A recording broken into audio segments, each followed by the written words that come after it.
Ang presensya ng bawat isa sa atin sa virtual na gawain ito ay patunay sa aking pahayag. Mapagpalang pagbati po sa inyong lahat.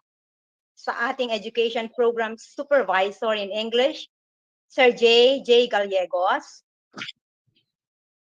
Sa ating School District Supervisor, Sir Darwin J. Mangunay. Sa ating District Journalism Coordinator, Ma'am Arlene Esblanza. Sa lahat ng school heads, school paper advisors, and coaches. At higit sa lahat, mainit na pagbati sa ating mga mag-aaral na mamamahayag mula sa iba't ibang paaralan ng distrito ng Aurora. Excuse me. Promoting Filipino core values through multi-platform campus journalism. Ito ang tema ng online Journalympics na idaraos natin alinsunod sa Division Memorandum Number 9, Series 2022, bilang pagtupad na rin sa Batas Republika 7079, ang Campus Journalism Act of 1991. Sa tulong ng mga gurong tagapagsanay, ay layo nitong mabuo ang kamalayan ninyong mamamahayag na mag-aaral tungkol sa inyong karapatan at responsibilidad bilang mga kabataang lider, lalo ngayong may pandemya. Para palaguin ang inyong karanasang pagkatuto sa pamamahayag, para payabungin ang inyong kaalaman sa pamamahayag sa pamamagitan ng magiliw at mapagkaibigang paligsahan, at kilalanin ang mga namumukod-tanging mamamahayag at tagapayo ng pahayagang pampaaralan. Ang mga layuning nabanggit ay tila napakahirap makamit. Ngunit, naipagkait man sa atin ang harapang interaksyon mula nang ideklara ng World Health Organization ang COVID-19 bilang global pandemic noong March 11, 2020, nakahanap naman tayo ng mabisang platform para magpatuloy ang komunikasyon at magpatuloy ang mabisang pamamahayag tulad ng online Journalympics na ito sa pangalawang pagkakataon dito sa ating distrito. Nakababasa at nakakapanood tayo ng online na mga balita, gayon din ng mga vlog na maaaring mayroon na ring sumubok na sa inyo. Oo nga, at inaaral pa natin ang mga paraang ito. Ngunit ang mahalaga ay patuloy tayong lumalago sa paggamit ng teknolohiya sa pagpapahayag ng katotohanan. Mabilis nating nalalaman ang mga kaganapan sa buong bansa at sa buong mundo. Lumalawak ang ating kamalayan. Sa susunod na 2 araw, kayo mismo ang magpapahayag gamit ang napili ninyong larangan, katulad ng news writing, editorial writing, feature writing, sports writing, science and health writing, editorial cartooning, column writing, and photojournalism. Kung saan ang mga larangan sa Ingles ay gaganapin sa Huwebes, March 24, sa ganap na 9:00 ng umaga. Samantalang sa Biyernes, March 25, sa parehong oras naman ang sa Filipino. At upang magabayan ang bawat isa sa gawain ito, ay magkakaroon ng oryentasyon para sa mga tagasanay at mga batang kalahok pagkatapos ng pambungad na programa. Nawa, sa gawain nating ito ay lubusang makamit ang kamalayang inaasam. Sama-sama nating itaguyod ang diwang Pilipino sa pamamagitan ng ating District Online Journalympics at sa pagpapatuloy ng ating pampaaralang pamamahayag gamit ang iba't ibang platform. Maraming salamat sa inyong pakikinig. Thank you, ma'am. Nothing can be more reassuring and heartwarming than effective words of welcome. To formally welcome us, let us lend our ears to the diligent and hardworking School Principal 2 of Aurora Central School, Sir Danilo N. Ilarde. A virtual round of applause, please.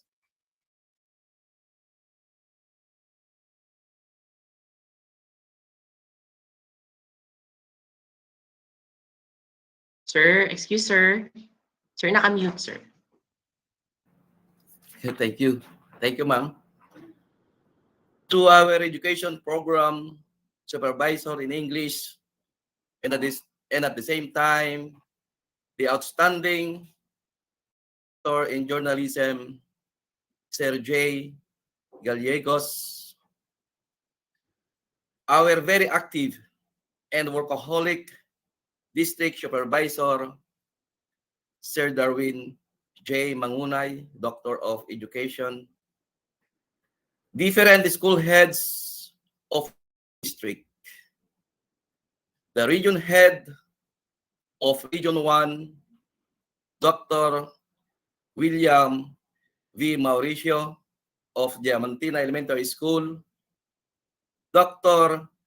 Gretel M. Andres of Santa Rita Elementary School, Madam Marilo Vinuya, the head teacher of Ballesteros Elementary School, the region head of Region 2, Sir Bienvenido Tomas of Calabasa Elementary School, Madam Ronalyn Kaingat of Banagaw Elementary School, the head teacher of Villafugo Integrated School, Sir Jonald Reyes, Madam Ludigarda Urbano of Bolinao Elementary School, Madam Raquel Pascua of Victoria Elementary School, Sir Rodel Nool of Saranay Elementary School, Dr. Mulave Aguyen of Panisien Elementary School, the region head of Region 3, Madam Bebeso Mauricio of Bagong Tansa Elementary School, Dr. Joe Walter Blanza of San Andres Ramon Elementary School, Mr.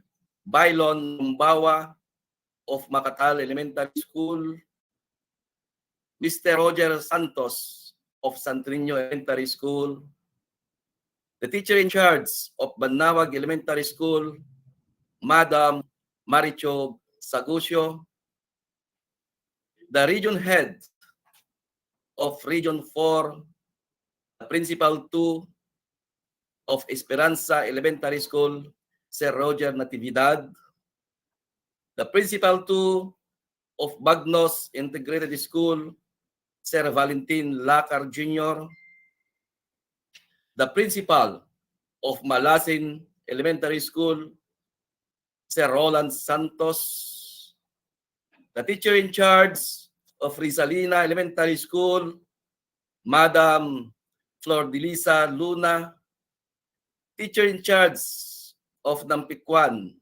Madam Eloisa Perol, teacher in charge of Divisoria Elementary School, Dr. Hazelin Lim, to the principal of La Salette of Aurora and the principal of Loving Christ Smart School, to the different coordinators of the different schools of Aurora District, committed and dedicated coaches, brainy participants, both from elementary and public schools, good morning. Today, we are having our online district Journalympics. And it is our second year of conducting this competition through online. This is a manifestation on how resilient we are, that despite of our present situation, we are still conducting such activity or competition. And we cannot afford that the school year pass or end without showcasing the skills of our pupils in the field of journalism. And we must be thankful to our division coordinator of journalism, Sir Jay, for spearheading, allowing us to conduct such activity. And of course, to our district journalism coordinator, Madam Arlene Blanza, and to all school coordinators and coaches. I salute you all for making journalism alive in our district. To the budding journalists, our contestants, congratulations to all of you, because you are considered winners. You are one of the best pupils in your school. Though in a competition like this, there is always a winner and losers. But always remember that never be afraid of losing. More so, be afraid of playing a game and not learning something. That is according to Dan Hesman. As I mentioned,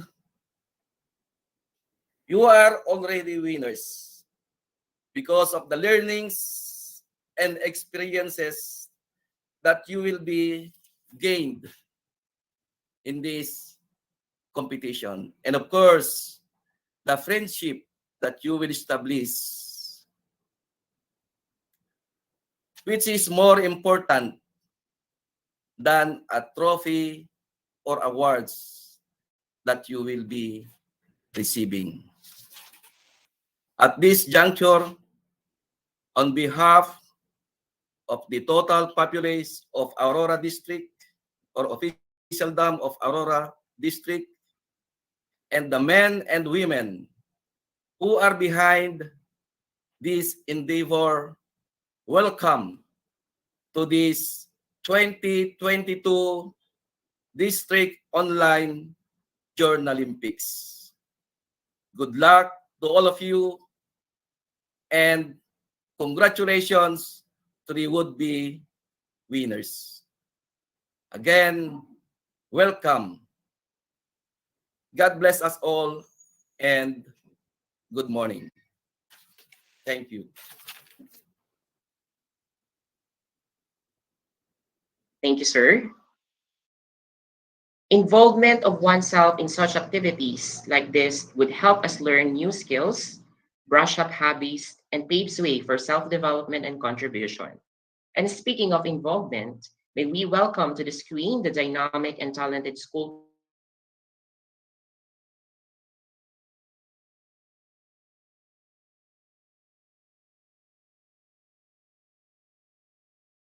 like this would help us learn new skills.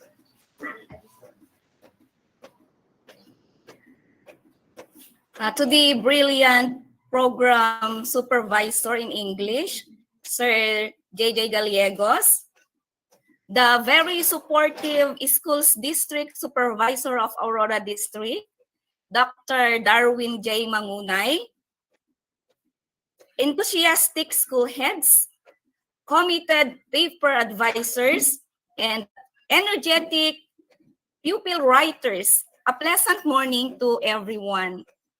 I am tasked to present the number of official participants in our activity today or this week. The Aurora District 2022 Online District Journalympics. Okay, let's start with Apiat Elementary School. There are 7 journalists and 4 coaches. Aurora Central School, they have 15 young journalists and 6 coaches. For Bagong Tansa Elementary School, 9 journalists and 5 coaches. Banagaw Elementary School, 13 journalists and 7 coaches. Dalig Kalinga Elementary School with 12 young journalists and 6 coaches. Esperanza Elementary School with 7 participants or young journalists and 5 coaches. Esperanza West Primary School, 1 participant and 1 coach. Calabasa Elementary School, 11 young journalists and 7 coaches. Makatal Elementary School with 2 journalists and 2 coaches. Malasin Elementary School with 10 journalists and 8 coaches. Nampikwan Elementary School, 2 participants and 2 coaches. From San Andres Elementary School, there are 5 paper writers and 5 coaches. Rizalina Elementary School, there are 11 participants and 8 coaches. San Rafael Elementary School, 3 young journalists and 3 coaches. Saranay Elementary School with 2 journalists and 1 coach. Santa Rita Elementary School, 12 journalists and 7 coaches. Santo Niño Elementary School with 3 journalists and 3 coaches. Villafugu Elementary Integrated School with 5 journalists and 5 coaches. LCSS with 14 journalists and 12 coaches. La Salette of Aurora, we have 9 journalists and 1 coach. Kamarungayan Elementary School, 13 journalists and 2 coaches. And Victoria Elementary School with 7 journalists and 3 coaches, with a total of 173 young journalists and 79 coaches. Congratulations to everyone and mabuhay tayong lahat. Once again, good morning and thank you. Thank you so much, Ma'am. Ronald Reagan once said, by working together, pooling our resources and building on our strengths, we can accomplish great things. And speaking of working together, let's get to know all the people behind this year's Journalympics to be presented to us by Ma'am Arlene S. Blanza, the Principal 1 of Apiat Elementary School, who inherently exudes grace and excellence in every way.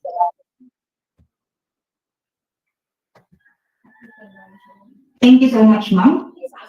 Journalympics at Elementary School, who inherently exudes grace. Ma'am Rona, kindly close the mic. Thank you very much, Ma'am Rose.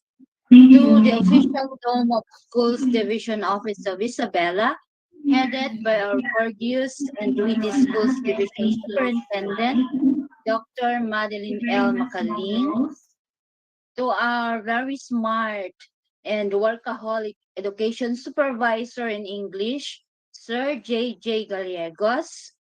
Fellow school heads, headed by our altruistic Schools District Supervisor, Dr. Darwin J. Mangunay. To all our paper advisors, budding journalists of Aurora District, a pleasant morning to everyone. I am very proud to present to you our District Technical Working Group for this year's Online District Journalympics na mas pinarami at mas pinalakas.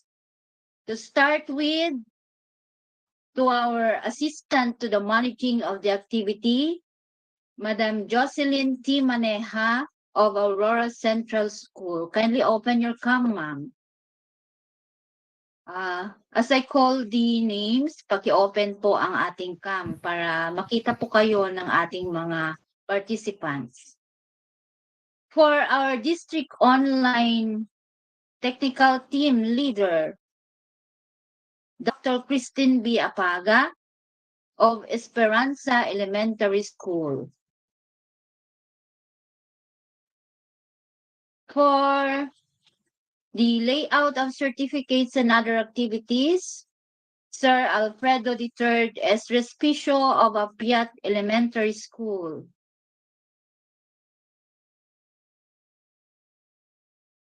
For the finalization of lists and outputs, our District AO, Madam Maria Josephine P. Dulatre.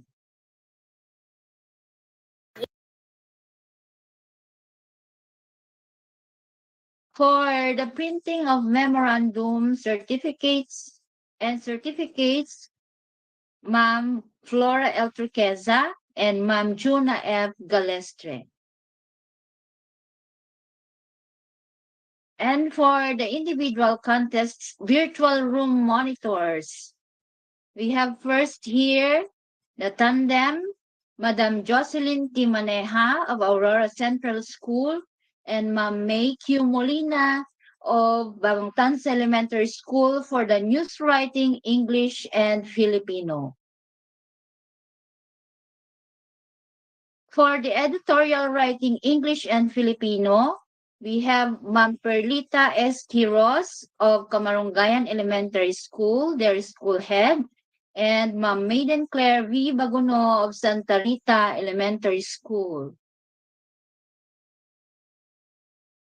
For the feature writing English and Filipino, we have Dr. Gretel M. Andres of Santa Rita Elementary School, the school head, together with Ma'am Jovelyn M. Bayongasan of San Andres Ramon Elementary School. For the sports writing English and Filipino, we have Sir Jonald N. Reyes of Villapugo Elementary School, serving as their school head. For the science and health writing English and Filipino, we have Dr. Benjamin Sikilnat Jr.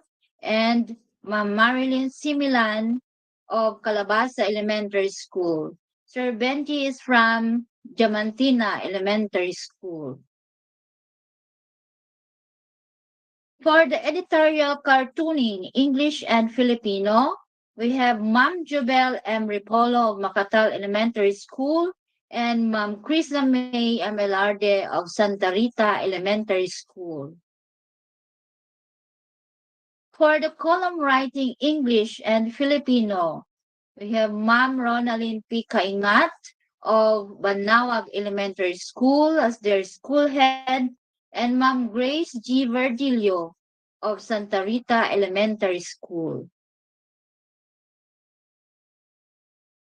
For the photojournalism English and Filipino, we also have Ma'am Raqueliza M. Villapa from Bagong Tansa Elementary School and Ma'am Lady Grace Evangelista of Aurora Central School. And finally, for all group contests, we have Sir John Philip Legaspi from Aurora Central School. This sir and ma'am are the district technical working group for this year's wider and bigger group of participants. Thank you very much. Thank you so much, ma'am. Now, may we hear an inspirational message from the Education Program Supervisor in English, an educational leader who emanates primeness in the different fields of education, especially journalism, and defies all odds in pursuit of quality in our delivery of education. Let us all welcome to the screen Sir J. Galletas. Thank you so much, Sir Alfred. Can you hear me at your end? Yes, sir. Okay, so thank you so much to Sir Alfred, our program host of the 2022 Online District Journalympics of Aurora District. Before I start, I would like to greet our Public Schools District Supervisor of Aurora District, Dr. Darwin Magunay, to our district journalism coordinator, Ma'am Arlie, to all the school heads who are present with us this morning, to all our school paper advisors, the campus journalists, good morning, everyone. As what I often say, the dawning of Journalympics starts in Aurora District. And today, Aurora District is giving again Journalympics stage to our campus journalists for them to showcase their full potential in the field of journalism. Aurora has proved itself as the breeding ground of top caliber journalists. In 2017, Lester De Pua of Doña Aurora National High School was awarded as the most outstanding campus journalist in the school's division Isabela and was eventually awarded as first runner-up in the regional level. And in 2021, this is last year, our campus journalist, our broadcaster who won in the 2020 National Schools Press Conference named Angel Infante from Aurora Central School put Isabela in the limelight after having been awarded as most outstanding campus journalist in the Rayan Valley region. And the list of top caliber journalists in Aurora District counts more. This, ladies and gentlemen, is a manifestation how Aurora District developed the journalistic skills of our learners from elementary up to senior high school. This is also a valid proof, a testament that in Aurora, the journalism spirit keeps on thriving. And today, we will ignite the passion of our campus journalists, particularly our learners from the elementary, to showcase their innate talents in journalism, be it in editorial writing, in feature writing, in photojournalism, and even in the group contests like radio broadcasting and collaborative desktop publishing. Aurora District has been and will always be a district that provides equal opportunities for all. We do not only cater in this district Journalympics the intellectuals in journalism, but we open the journalistic stage for all so that our learners, even the last, the lost, and the least, can showcase their innate potentials. We need to make sure that we do not limit the journalistic stage for the upper class in our classrooms. There are undiscovered talents within your classroom, within your online classrooms, who can be a potential journalist in your district. As what I often say, journalism is more than just winning. Journalism is more than just savoring the glory, savoring the perks of being on the podium. Journalism is more than that. There is more in journalism that we can discover. There is more in journalism that we can develop. And that is finding your passion, finding your commitment, finding where your capacities are. There are particular spaces in the Journalympic stage, and we need to make sure that we put the right learner on that space in your Journalympic stage. Again, we do not limit our Journalympics to the intellectuals in our class because there are undiscovered talents in your classrooms. This year's 2022 Division Journalympics theme is developing Filipino core values through multimedia platform, meaning we make Journalympics as an avenue for us to develop the Filipino core values of makajos, makatao, makakalikasan, at makabansa. So it's more than just a contest. It is our vehicle. It is our platform in order for us to develop the Filipino core values of our learners. The influx of information in the social media, the avalanche of information from the social media, which are not filtered, are already endangering our learners, particularly our campus journalism. The alleged revisionism of history has been one of the threats to our Filipino education system today. Campus journalism is our platform for us to develop the value of being makatao and makajos to our learners. It is our platform for us to develop the values of being makabayan at makabansa. And in these trying times, in this pandemic time, because our learners are now experiencing the so-called second pandemic school year, we provide the district Journalympics for us to make our learners feel that they are fully valued by our schools. They have been staying in their homes for so long a time. And this district Journalympics is an avenue for them to showcase what they have learned for the past 2 years. That despite the remoteness of journalism, despite the remoteness of their learning, they were able to develop their full potential, not only their cognitive skills, but also their values and their their values, and at the same time their ethical standards, particularly in the practice of journalism. To our campus journalists, I would like to tell you that in this platform, you should not be motivated only for the sake of winning, but you should be motivated on informing, transforming, and empowering your communities. That is the real purpose of your pen. It's more than just getting the gold medal. It's more than just winning or having a spot in the district Journalympics podium, but it is on how you develop the values and on how you're going to empower your respective communities. To our school paper advisors, continue to develop the journalistic competence of your learners. But more than just honing their cognitive skills, you need to ingrain in our campus journalists the values of honesty, the values of commitment, and at the same time, teach them to find their passion. Because it is in passion where you develop top caliber journalists. To our school heads who are with us this morning, thank you so much for pushing our school paper advisors and our campus journalists to find their niche and at the same time find their passion. Your support to the journalism program of the schools division of Isabela is truly overwhelming. Aurora, as what I often mention, is a district that supports the journalism program for so long. And this district Journalympics that you are conducting today is a manifestation on how you support the journalism program of the division.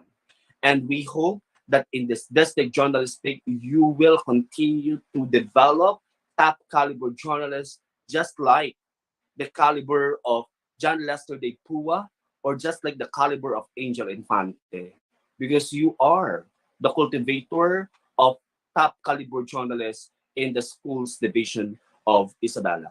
To our district supervisor, Dr. Darwin Magunay, thank you so much for shepherding our schools in Aurora District, for guiding them in the implementation and management of campus journalism program. This is not just campus journalism for the sake of contest, but this is campus journalism in its truest sense. And that is for us to develop the Philippine core values of our learners. As what I often say, and I repeat, Aurora will always be and will remain as the battleground and as the breeding ground of top caliber journalists. And today, we begin again to find and to seek and to develop our top campus journalists in the district of Aurora. From dawn to dusk, you have proven your worth as a district that continues to develop campus journalists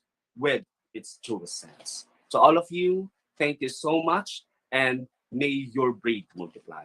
Good morning, everyone. Ayan, thank you so much, sir. Let's keep the fire burning. I-unlock ko lang, sir, yung sinulat ko dito. It's not all about winning, but it's on how to develop the values and empower our respective communities. Once again, thank you so much, Sir Jay, for being with us today. It is indeed our pleasure to have you despite of your busy schedule. And one thing is for sure, sir, this endeavor won't be possible without your initiative, technical assistance, and of course, your motivation. And at this juncture, may we all listen to the message and formal declaration for the opening of the contest from our Public Schools District Supervisor, Dr. Darwin J. Mangunay, a distinct and by nature a man of passion and compassion, who empower others through his example. Okay, thank you very much, Ma'am Rose and Sir Fred, our very good moderators for today's activity. Thank you so much. To the brilliant education program supervisor in English, who is always putting SDO Isabella in the limelight, Sir J. Gallegos, our partners who always put premiums on programs that benefits our learners, who always prioritize innovations for their schools. I am referring to the school heads of Aurora District. A special mention to Ma'am Arlene Blanza, who is our focal person in journalism and the overall in charge of today's activity. To the teachers, to the coaches, trainers who made everything possible for the realization of this event, and our counterpart in the private school who are joining this activity. To our contestants, learners who are our centerpiece, you are all champions. That's why you are all here. To all of you, good morning. Isang mainit na pagbati sa inyong lahat. Congratulations to all of you. Despite of the challenges, you were able to select the best among our learners who will be showcasing their skills and potentials in journalism through a various platform.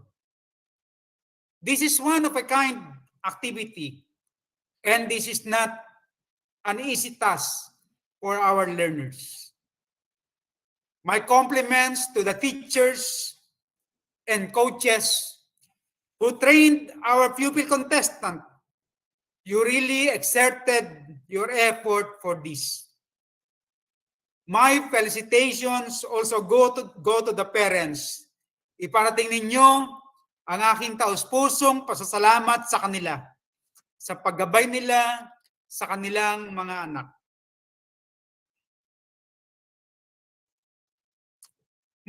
Sa mga bata, ang gagaling ninyo, ang aking pagbati sa inyong kahusayan.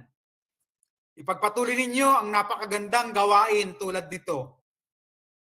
I would like also to congratulate the school heads.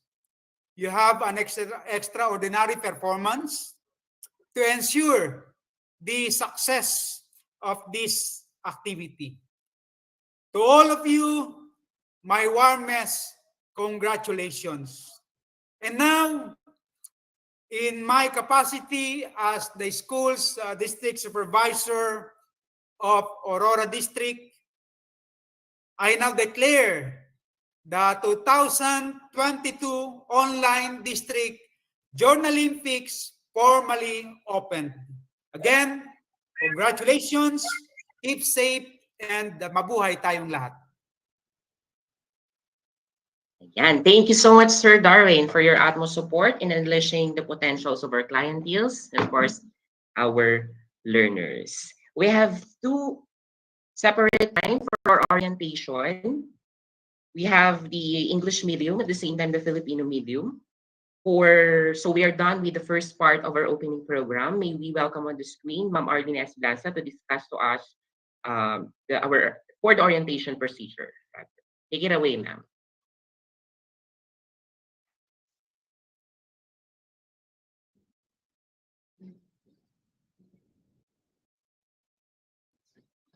Good morning once again. May I just reiterate the following instructions for our dry run for today. At 9 a.m. will be the English group, and for 10 a.m. will be for the Filipino group. So first, it is expected that we have already submitted the no face-to-face certification from our schools requested during our orientation. There will be two Google Meet links to be presented to you by the facilitators to so that they could manage well the set of your learners for the duration of the contest. The two facilitators will work together so that all of the children will be seen in their screen, and to secure everything that there is no bias as your children are working. It is strictly written there that no teacher advisor is allowed during the contest. Only the parents or the siblings are allowed to help your journalists in putting and making secure the place where your journalists will do their outputs. And it is already an agreement with us that you will submit the outputs just after the contest as our district file. So the children will still forward their outputs through Google Form, but the teacher advisor is responsible to submit the hard copy of the output to the district office. Thank you very much for joining this opening program.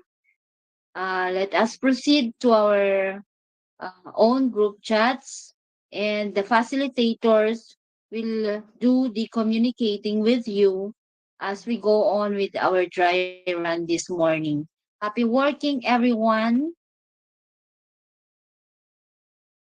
Ayan. Thank you so much, Ma'am Arlene. That concludes the opening program of our 2022 Online District Journalympics. And with that, once again, I am Mr. Alfredo III Simon Respicio, And I'm Ma'am Rose Maybe Carizo.